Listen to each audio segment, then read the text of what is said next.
Lord, we pause this morning to reverence you, to honor you, Lord, to hear from you, Father. Lord, we come expecting, Lord, to hear from your throne room. Not just a fancy message from a fancy pastor, but we want to hear prophetically, Lord, from what you have to say individually to our hearts, to our spirits, to our souls. So we submit to you, Lord. Speak to us today, oh Lord. Help us, Lord, to put things back into place, Lord. Help us, Lord, in every area, Lord. We give you permission today to enter in and have your way in our lives. And Father, anything that comes from me that is not of you, let it fall to the ground, Lord. Use me as your vessel today, that I may empower your people with your word and your guidance. Amen? Amen. Amen, amen, amen. Well, now, I sent out a message for y'all to bring a paper and a pad. And y'all know I'm old school because I use the term paper and pad. For all who didn't bring papers and pads, I'm pretty sure that you have some type of electronic device on your phone. And just keep in mind, you don't have to take notes. But I want to give you some things. God is going to give you some things today that I promise you will change your life. And every time we gather here, I really encourage you all just to take notes. Because let me tell you, when you walk out that door is when the enemy hits most. And if we don't have things to go to, we automatically will go to our default, which is our past, which are the things that are familiar to us, our defense mechanisms of the world, so to speak.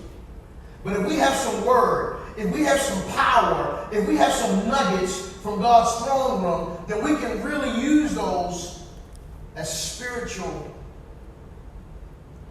weapons. But if we don't write it down, we won't have them. So I encourage you today, get some notes, get this in your spirit, because I know that this message is going to be for somebody here today. Somebody's life is going to be changed. Can you say amen? Amen. Do me a favor, turn right to Mark chapter 8 in the New Testament. I'm going to jump right into this. Mark chapter 8. Mark chapter 8 and go down to verse 22. I'm going to read from 22 through 25. Mark chapter 8. This is going to be one of those surgical sermons. I'm just going to get in, cut, put the medicine in, sew it back up, and get on out of there. Mark chapter 8, verse 22, where we're going to start. And honey, what do we name this message today? Spiritual blindness? No, blind to my truth. Blind to my truth. Yes, and we've been fighting back and forth with what to name this because it's probably going to end up being a two-part series because there's a couple of things that I really want to focus on, but we're just going to take it from Mark chapter 8, verse 22. So basically, before I get into the story, I just want to explain to you that there was a couple of folk that always wanted to see Jesus do miracles. Actually, there was a lot of people who wanted to see Jesus do miracles. And so, all throughout the Bible, you'll see Jesus doing miracles. Showing people that he is more than just a mere man. That he is God wrapped up in flesh, in human flesh. And that he is the true Messiah. And these miracles he was doing for people was not just to show off, but he was actually helping people out of situations that they could never get rid of themselves. And I don't know about you, but I need God to show up in my life a lot. To help me out of situations that I can't seem to get out of by myself. And I don't know about you, but there's a lot of us who have what I like to call an individual trait. We like to think that we got it covered and we don't need no help. How many ever feel like that? Or is it just me? It's not like that we don't love people or don't like people, but for some reason we've been through so much in our lives that we've come to a point where we say, you know what, I got it, I'm okay. Point in case, most of you will come up to me after service and say, Pastor, you need some help or something? And I say, no, we got it. I really want to say, yes, I do need some help, but I for me to explain exactly what I need help with. So don't even ask me. If you want to help, just help. Because I got an ego problem, and I'll say, no, it's okay, I got it. There's nothing against you. It's just a flaw that I have. Most of us have this in certain areas of our lives. When we get wrapped up in things, we think that we can work it out.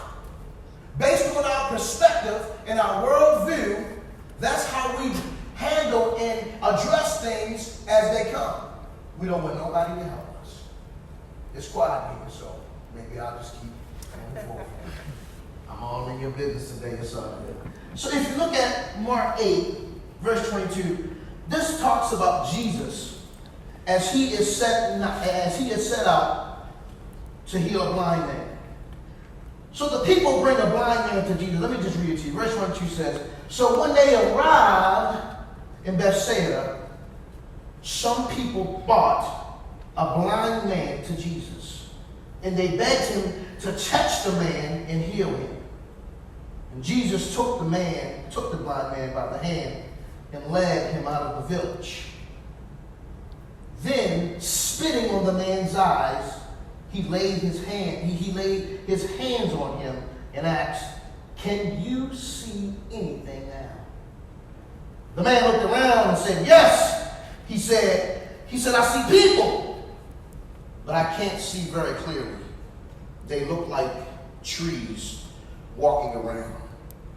Verse 25 it says, then Jesus placed his hands on the man's eyes again, and his eyes were open. His sight was completely restored, and he could see everything clearly. And I'm going to stop right there, because when I read this story, I got a couple issues with this story. First of all, I serve a God that he don't even have to touch you. He don't have to say nothing to you. He can just think about you, and you can be healed. And then, when you read further in the story, it suggests not only did Jesus touch him, but he spit on him and he touched him again. So if I take the story literally, and this is just my interpretation, I would think that the man was so jacked up that his blindness was so just deep, just irreversible, that Jesus had to touch him a couple of times, take him out of town and spit on him. And I just can't, believe that. So it made me start to dig deeper into the text to bring some clarity to what was really going on. Because how many know that our God always has a reason for what he does? Mm-hmm. It had nothing to do about his power. It had everything to do with the example that he was establishing, the process that he was going through for not only the person that he was healing, but for the onlookers. Which is why he did it in three different types of, actually took 3 steps to complete the process. But before we get into this today, I want to talk about blindness. And I'm not talking about blindness, your vision. I'm talking about spiritual blindness. Blindness basically is the lack of perception. Can you say perception? Perception. It's the lack of awareness. It's the lack of judgment. And basically, when you're dealing with someone who's blind, and again, just bear with me because I'm talking about spiritual blindness, but I want to use the actual term blindness so we can kind of understand where I'm going with this. When you're talking about blindness, you're talking about someone who has an inability to see. And if you all have ever met any blind people, you can understand that they have developed things in their lives that has helped them maneuver through life. Amen? Amen. And see, for just a moment, I want to talk to you about a couple of friends that I have had, because they are back east now. I had 2 friends. Well, one's out here, one's back east. And they were both blind. And it was just fascinating to me how they functioned, because I knew that they functioned. I mean, come on, they're people, and they lost their sense. So their other sense were heightened so they could function. But it just really was interesting to see how this friend of mine was able to maneuver. So anyway, I'll just tell you a quick story. So I went to his house, and he was a piano player and he was a drummer. Now, I don't know how many of you know that when you're playing the drums, see, the piano is a set instrument. It doesn't move. So you can kind of figure out what's going on. But when you're playing the drums, the vibration of you hitting the drums and the movement would suggest that the drums will move around. So you have to have a good sense of judgment to where the drums are. And this guy was one of the best drummers in Baltimore. So much so that he would a lot of times cover for Sheila E. I don't know if y'all know who Sheila E. is. I'm telling you my age. But I happened to meet him, and I would go to his house, and it always made me wonder, how in the heck can this guy function? Because he lives in a 4-story apartment. And the stairs were not straight. They were winding stairs with a little, what we used to call vestibule. We used to play jacks in them. Y'all don't know about that. But it was a 4 stories that you had to walk up, and some of the stairs were curved stairs. And then there was hallways and little compartments and trash chutes and all of this stuff. And every time I'd go over there, I would always forget exactly which house he lived in. Because you're inside of a building, I'm like, okay, so I go this way, you can walk up, but this still looks the same. Anyway, my point is that he knew how to maneuver his ins and outs of his home. And it always made me just really look at him and admire the way that he was able to function. And here I'm coming to his house talking about I have a bad day. And this brother can't see, and I can't. It was humbling to make me really appreciate the things that I do have. But anyway, back to my story. To see him walk and go from room to room, and he'll tell me, hey man, grab that soda up there on top of the thing, just give it to me. So it's not like that the soda was always there. He's moving around. He's living in his quarters. And as he's moving things, he knows where everything is because he's counting the steps. He knows exactly how far something is from the middle of the counter to the back of the counter. He's aware of his inability to see. Are you with me? And so sometimes when it comes to the things of God, we are aware that we can see, but we really don't see too clearly. We can see. We have managed to function in our darkness, in our inability to have insight. Basically what I'm saying is we function based upon how we feel things should be. We are looking and dealing with things from our perspective, but not God's perspective. And that's how we end up in problems and situations and trials and tribulations that we can't seem to get out of. Because they're designed to teach us. They're not designed to trap us. And some of us find ourselves trapped because we lean on what? Our own understanding. Real quick, go to Isaiah. Let me just give you this one more scripture. Drop down to Isaiah, and you actually go backwards into the New Testament, the Old Testament. Go to Isaiah 55, verses 8 through 9. Isaiah 55, 8 through 9. So while you're going in, I just want to tell you this. We make decisions and choices. This is good, listen to this. To alleviate the pressure and pain of our circumstances within the immediate moment. And when we do this, we call it helping God. How many know we make matters worse? Mm-hmm. We make matters worse. We're going to Isaiah. We're going to get there. Put your finger there, please. We make matters worse. Because we make decisions based on our perspective, which is temporary, but God makes decisions based on the whole picture because he knows the ultimate end. And a lot of times those pains and those pressures are set up to build us up to be able to survive and be successful in the next level. If you look at Isaiah 55, verses 8 through 9. I love the scripture. It says, my thoughts are nothing like your thoughts, says the Lord. And my ways are far beyond anything you could ever imagine. For just as the heavens are higher than the earth, so my ways are higher than your ways, and my thoughts are higher than your thoughts. You can go back to Mark 8 now. Basically, what God is saying is that I see things that you don't see. Because I'm the beginning and the end. I am the Alpha and the Omega.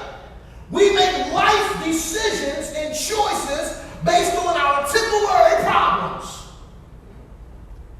And all I'm suggesting today, we're all guilty of it, but the next time you are presented with a problem, with some uncertainty, with some adversity, stop and ask God what to do. I would not tell you anything that I haven't done myself.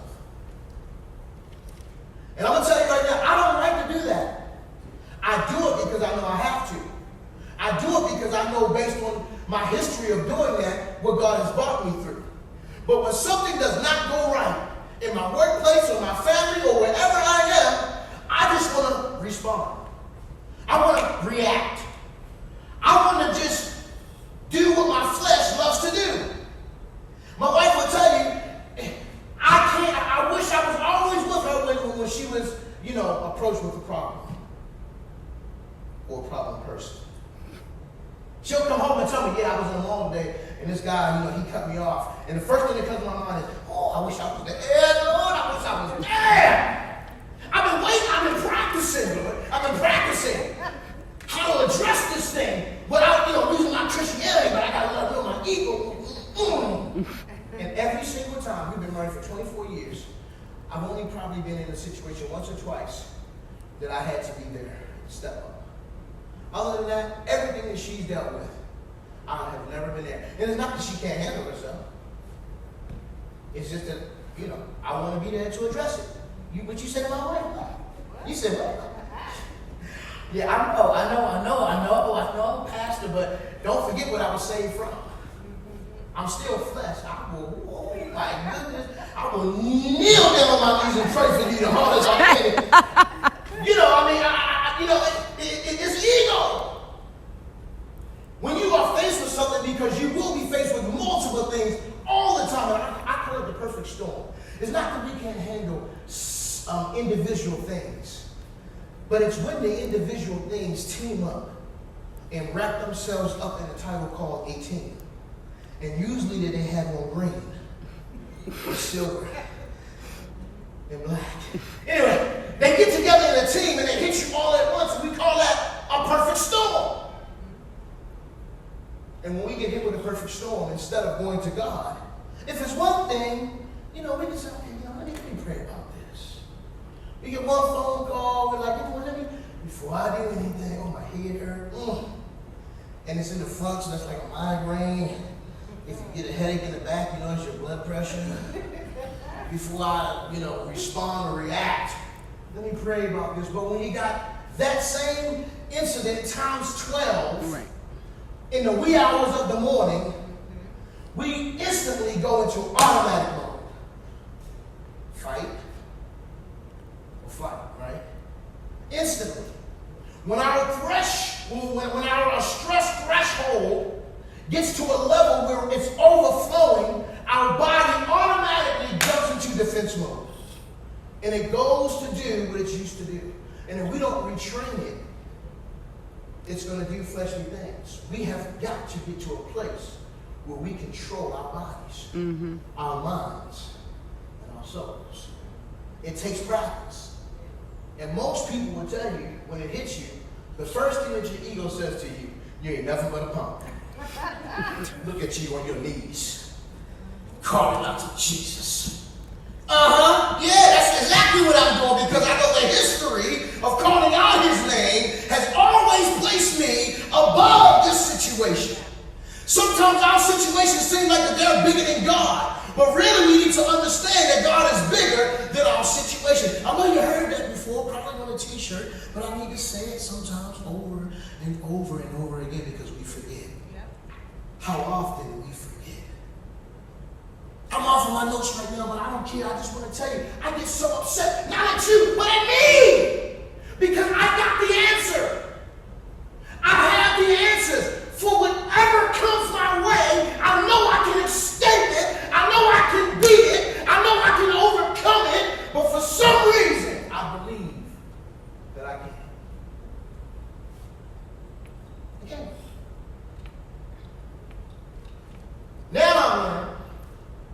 that when things come to me, I don't care what it is, especially the type of work I do. Before I do anything, I breathe first.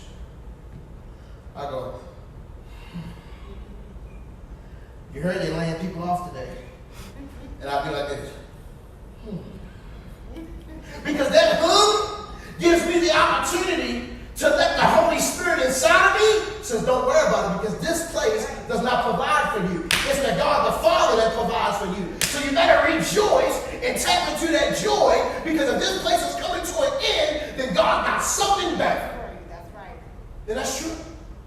It took me so long to be able to wrap my head around that. It took me a long time.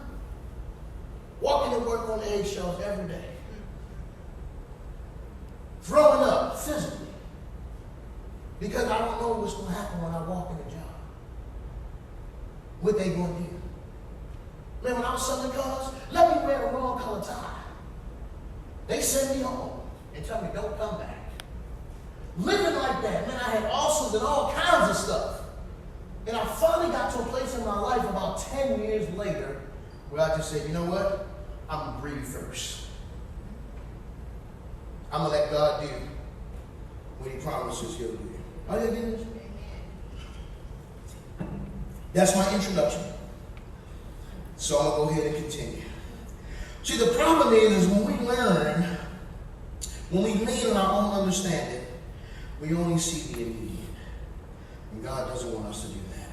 If you look at the scripture again, notice in verse 22 it says, when they arrived to Bethsaida, some people brought the blind man to Jesus, and they begged him to touch the man and heal him. Now read this again because I want to point some things out. Verse 23 says, so Jesus took the blind man by the hand and led him out of the village. The first thing that God did was took him away from his familiar. The man had an issue. We have issues. When we pause and let God intervene, the first thing that God is going to do is take us out of our familiar. Our familiar is what? Our perspective. God will take you out of what you're used to fix what you're going through. God will take you out of what you're used to fix what you're going through. Let me say it again. God will take you out of what you're used to, your friends, your family, your sorority folk, your fraternity folk, to fix what you're going through. Anytime something happens, we will get on the phone and we will call someone that we've always talked to forever. You know, because we feel like if we love them, they ain't gossiping. You know, I'm called Big Mama. She always got the answer. You know. I'm not saying that you can't talk to folk, I'm saying talk to God first. When they brought the man to Jesus, they said, Jesus, we have an issue here. And Jesus grabbed the man by the hand and said, we'll be right back. And, you know, I'm exaggerating. He said, we'll be right back. I'm going to take him out of town. And I bet you if I was in that town square, I would have been like, why is he taking him somewhere? That's Jesus. He didn't even have to touch him. He could just look at him. He don't even have to look at him. He could just think about him and be healed. But he grabbed the man and he took him out of town. He took him out of his familiar. God is saying right now to somebody, he will take you out of what you're asking him to take you out of. But are you willing to walk into unfamiliar places? Preach. That's good right there. Are you willing to go down a road that doesn't have any lights? No, I would never do that. Well, you're doing it now. We make decisions with no insight. We make decisions in darkness. We make decisions in confusion and worry. That's not light. That's darkness. But when Jesus asks us to come and follow him in dark places because they're unfamiliar, we won't go. God is saying, I need you to trust me and come this way. You've been going that way for years. Same result. Same result. On different levels. Same result. You still broke. You still got the same exact attitude.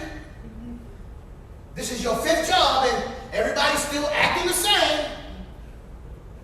Same. He says that you can long as it lines up with his will. And if you're following him in unfamiliar places, his will, your desires are inevitable. You're going to get what you want. Once you line up with the things of God, you will get what you want. Because he changes our hearts. He changes our hearts. So here's the thing that behooved me. What behooved me is when God spit in a man's eye. Oh! Have you ever been spit on? Now, you can do a lot to me. Just don't drown me. Don't cut me. You can shoot me. I've been shot at and never got hit, thank God. But you spit on me, it's going to be some smoke in this city, man. I'll tell you. How many know what it feels? Have you ever been spit on? If you ever been spit on, put your hand up like this. If you don't want to tell nobody, just look forward. If the person that you're sitting next to is the one who spit on you, just look forward. That's all good. But that is the most nastiest thing that I can imagine that you could do to a person. Because you can smack somebody and the sting will go away. You can blacken somebody's eye, but it will get better. You can break a bone, but it will get better. You can do all kinds of things, but when you spit on me, you hurt my spirit. I mean, that cuts deep. That says that I am just despicable when you spit on me. But notice this. Jesus didn't spit on the man. You don't believe me? The Bible says that he spit in his eyes. See, here it is. He didn't spit on the man. He spit on his eyes. He didn't spit on the man. He spit on his eyes. Because he loves the man. He doesn't despise the man. What he despises is the man's perception. He despises the fact that the man has the truth right in front of him, but he chooses not to walk in it. Remember, we're talking about spiritual blindness. So he hates the fact that he has eyes and he can't see. How many of us have eyes, but we don't see? Lord have mercy. We got eyes for days, glasses and contacts and all kinds of stuff. But let something happen that's contrary to our plan in what we see in life and reality. Let something happen to us that takes us, on a different path or a different road. Basically what I'm saying is, when things happen to us, we automatically go back to our flesh. We don't use the eyes that we have, our spiritual eyes. See, notice this too. They didn't take the man to church. They took the man to Jesus. How many times have we been involved with people who needed help? We bring them to church. I'm not saying that's a bad thing to do. We want you to bring people to church. Bring people to church. But we really want everyone in this building should be able to bring somebody to Jesus. Church is the after effect. This is the place where we fellowship and sharpen our iron. But we should be able to, what I'm saying is, know how to lead somebody to Christ. Know how to get somebody in a situation where they can fix their own stuff by going straight to the Father. We don't just bring them to a building on idea, but we really introduce them to Christ. Amen. They brought the man to the problem solver. They didn't bring the man to the temple. They brought him to Jesus. So Jesus spits in his eye. Bam. And then, he asked the man, what do you see now? And the man said, I can see, but it's not clear. A lot of us get saved, rededicate ourselves, say, Lord, no more. I'm all yours, Lord. I'm all yours, Lord. I'm all yours, Lord. We make it to a place that guilt, rejection, all that stuff, we bypass it.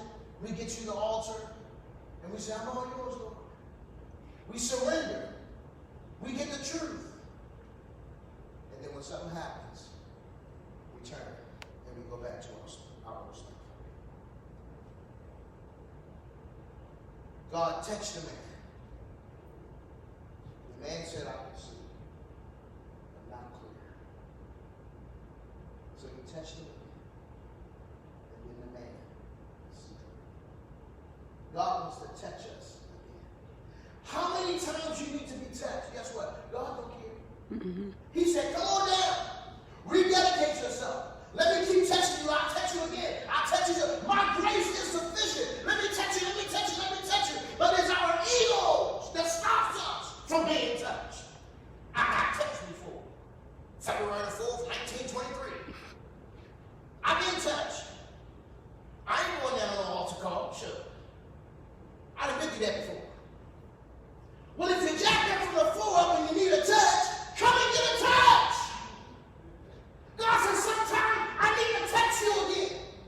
And I desire you to know that I'm going to need to touch you again. Which is why I send my son, because I know that I'm going to need to touch you again. Don't let your ego stop from being elevated to where God wants you to be. Mm-hmm. I'm speaking to myself. Don't let our pride stop us from succeeding in stepping out on faith. Don't let your pride win. Because when it all comes down to the end of the day, Jesus will look at you and say, what did you do with those talents that I gave you? What did you do with the destiny that I promised you? Did you use everything that I gave you, son? Daughter, did you pursue everything that I put in your dreams, in your hearts, in your minds, and your souls? Or did you believe the hype of the world that we live in today? Did we stumble back to our yesterday? Not having hope or faith that our tomorrow is promised. I don't know how to say this any clearer, but please, shoot your ego in the face, submit to God, and come expecting for Him to line you back up, that you may have all that He's promised for you. Because I don't want to leave you with I don't leave it this one thing. Don't forget our mistakes. He knows. Before He put us on the board and said, go, He knows the beginning to the end. So ain't nobody tripping but us. God has put enough grace and favor in the equation for us to come back and ask for forgiveness. Don't let the devil take anything away from you. Fight for what's all yours. Are you with me? Mm-hmm. I think I'm going to share one more point and we'll be done. Yeah, this is going to be a part 2, y'all. It's going to be a part 2.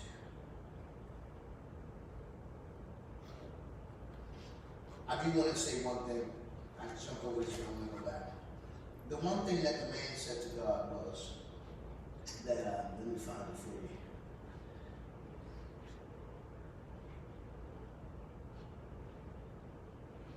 Okay, well, this is just a different translation. But what the man basically was telling God is that the things that he saw, the trees that were walking, they weren't natural looking. He said, God, I see clearly. And he says, Lord, I see, but what I see is not natural. How many know that trees walking are unnatural? So when he saw the unnatural vision, that God really understood that he needed to touch this guy in the eye. The reason I bring that up is because when we look at God, when we look at our perspective over God's perspective, we see things unnatural. That's the part I forgot. I need you to get that. When we are looking at life through our world view, when we make decisions based upon what's happened in our past, we see unnaturally. But when we look at things in our lives from God's perspective, then we see clearly. me see real. So I'm going to give you 3 examples and I'm out of here. One time, a friend of mine told me that I'm mad at my boss, I'm mad at my job, I'm so upset, I'm going to tear this mother scratcher up because I can't make enough money to support my family. Have anyone in here ever heard anything like that before? Or something to that extent? I don't know what it is about this job, but I've tried to do everything that I can do, but for some reason, it's not designed to pay me what I need to make. Now, is that valid? Is that real? Yes, that's the experience. So that's unnatural thinking. Because what I told that person was, then get another job. Go get some more resources, get some more education, that you may be able to get a job that can pay what you need to make. Don't get mad because the job pays $15 an hour and you need $32 an hour. Go get a 32-hour job. And most people will probably say, especially the ones online because they ain't in my face, that's easy. It's easier said than done. Well, let me tell you, I've done it. I've cooked the burgers at the easy takeout. Yeah, I was that guy. And the people that I worked with in the car business that was making $6 and $7 grand a month came to lunch and I served them. And I told my wife, I'm tired of selling stuff. I'm done. So I went back to school. It took me 8 years, but I needed a better wage. I got tired of sleeping on people's couches. I got tired of robbing Peter to pay Paul. Man, when Paul see me coming, he would run the other direction. So I did something about it. And remember, you're not in it by yourself. God is going to be there with you. You just got to move on into it. Because there's no way in the world I should have got a degree. That's a spiritual degree up on my wall. There's no way. But I stepped out. Here's another one for you. These are jokes I'm supposed to be laughing. I'm trying to make this thing light. My wife, not you, baby, don't understand me. She mean to me. She talk crazy to me. She hates me. Wrong perspective. Satan wants you to think, you married the wrong one, player. No matter which one you married, if you enter into the unity of marriage, then God will have that person be the best person for you. Satan will have you to believe that, yeah, you better, man, don't go to sleep with your eyes open closed. But what you should do is sit down and have a conversation with your wife. Because men, we don't like to communicate. We expect that they know what we think. And if they don't know, then we better tell them so that they know. Y'all little raps all right. Anyways, you cannot get mad at your wife if she don't understand you if you don't talk to her. Maybe when you do this, it makes you feel like this, so please don't do that. You know, SBI, we talk about that. Women, if your man ain't listening to you, if he ain't know what he's supposed to do, don't beat him down and say, Lord, what did I do this for? I should have been a virtuous woman, according to the Bible. No, talk to your man. Switch your perspective. That's all I'm saying. Switch your perspective. Look at that man through God's eyes. Amen? Look at your woman through God's eyes. Oh! When my wife got on my nerves, you know what I did? I went and told her father, Lord, you better get her. She acted up again. I never went to her. I'm not lying to you. For a year and a half, I never went to my wife with my issue with her. I went straight to the father. But as a man, that was the hardest thing. The hardest thing. Because it hit my ego. One more and I'm done, I promise. Are y'all okay with this? I'm just trying to give you some perspective. Because let me tell you right now, God hates when we don't look at things from his perspective. We keep trying to do things from our perspective. Guess what? The Bible has told me in Isaiah, our perspective does not work. It never has worked. It never will work. It's only going to give you what it gives you. If we do God's perspective, we will have things abundantly and eternally. Oh, I love this one. Last point, I'm done, I promise. Robbie, get ready to get the music together for the altar call, but I got to get this one in.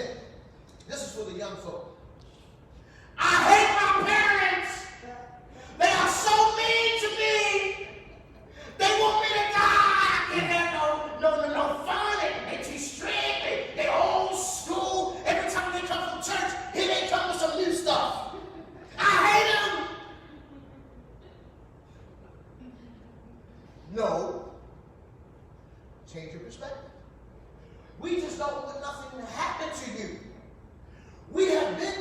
we've been.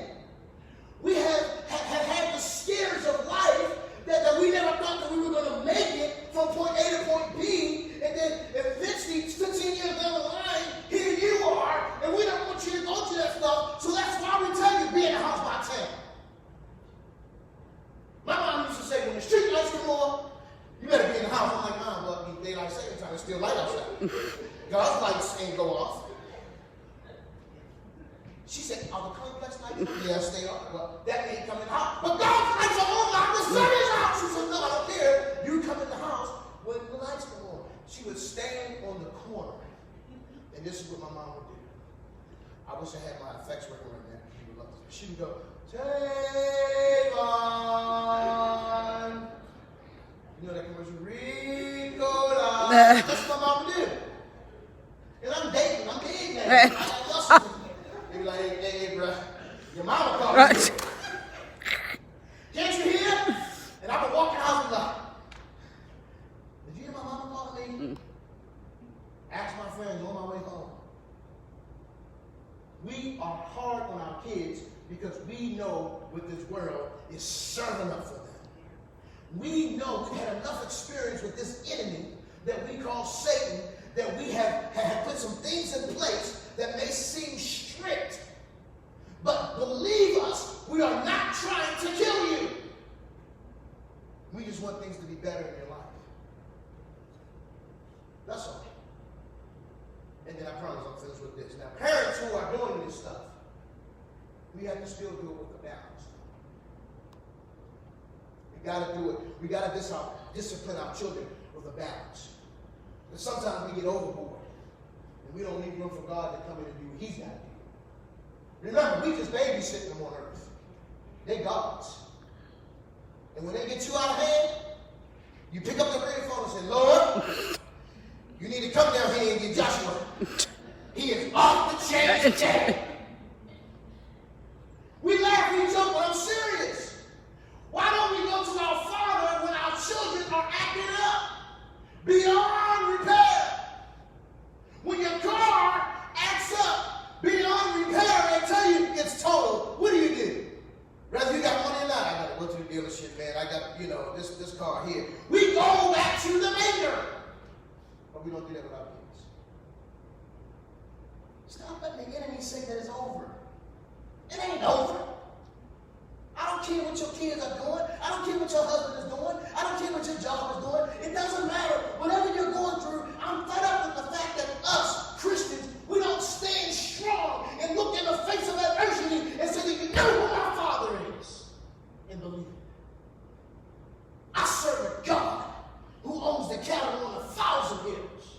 I serve a God that says yes and amen. I serve a God, here's the best one of all, that created all of this. And He's not opposite of Satan. He's over Satan. Speak. He's not. There's no hot, cold, no black and white. Satan and God, people will tell you they're like this. God is here, Satan's here. No. Satan's here. God made him. We can talk about that in another sermon. Amen? Amen. Father, as we leave this building today, let's pray. Lord, I pray right now that your word, Lord, that the things that you have me to share has permeated our traditions. Lord, we come to you expecting, Lord, that you can fix our mess. Because we jacked up, Lord. We love you. But we jacked up. And we can't get any fixing without you. If you're sitting in this place today, and you have never accepted the Lord Jesus Christ to be your Lord and personal Savior, if you have never asked God to come into your life, to be the ruler of your world, if you don't know, if you die right now, right this second, because tomorrow is not promised, that you would wake up and be in presence of the Lord and be in eternity, if you don't know that, if you're unsure, just 1% not sure, you need to get saved today. If you want to get saved, this is a good old stand Christian fellowship altar call. You're not going to pull no punches. If you don't know Jesus, come on down and I'll pray for you. We'll wrap our arms around you. We will cheer you in to the kingdom. Today's the day. Maybe you feel like, yeah, I am saved. I've said the prayer and I've accepted it in my heart. I pursue the things of God. But I need to rededicate myself. Lord, man, I used to be on the front lines for you, God. And then one day, I just got hit and didn't understand where the hit was coming from. Everything that I put in you, and I had stock in you, Lord. And for some reason or another, I was let down. But because of it, Lord, because of it, I just never have been the same with you. And I want to get back. God says, I have a ring for you and I have a coat for you. Come on. If you want to rededicate yourself, come on down here. We'll do that right now. We'll wait for you. Yes, Lord. Yes, Lord. Let it rain. We praise you today. Let it rain. Father, we thank you right now. Open the floodgates of heaven. God says, I can fix it. Let it rain. It's not you. Let it rain. Father, we thank you for this service today, for this message today. Open the floodgates Father, I pray, Lord, of heaven. that you get in our business today, Father. Let it rain. That you help us in the areas, Lord. We can't even talk about those things to ourselves because it hurts so bad. Lord, help us today, Lord. Open the floodgates. Father, spin our eyes today, Lord. Touch us again today, Lord. Forgive us again today, Lord. Help us. Let it rain. Get rid of our ego today, Father. We thank you right now. Touch us, Lord. From the top of our heads, Father, to the soles of our feet. Father, I proclaim healing over your body. Strength, restoration. Father, we pray right now, Lord, we stand in agreement, Lord, that the impossible, Lord, that the attacks, Lord, that we've been going through, Lord, we call it right now to stop. We call it to stop right now. Stop. We take power off of it. In the name of Jesus, whatever you're going through, you got to speak to him and say, stop. Father, give us what we need to combat what we're fighting right now. Give us wisdom. Give us clarity. We bind the spirit of worry, complacency, strife, confusion. Father, I pray that every person in this building right now would have a crystal clear mind. Crystal clear mind. Remove everything but the rain of your That they would know what to presence. do before they have to do Remove so they make the everything right that's in the decision way. according to Remove your everything that's in standard. the way of awakening.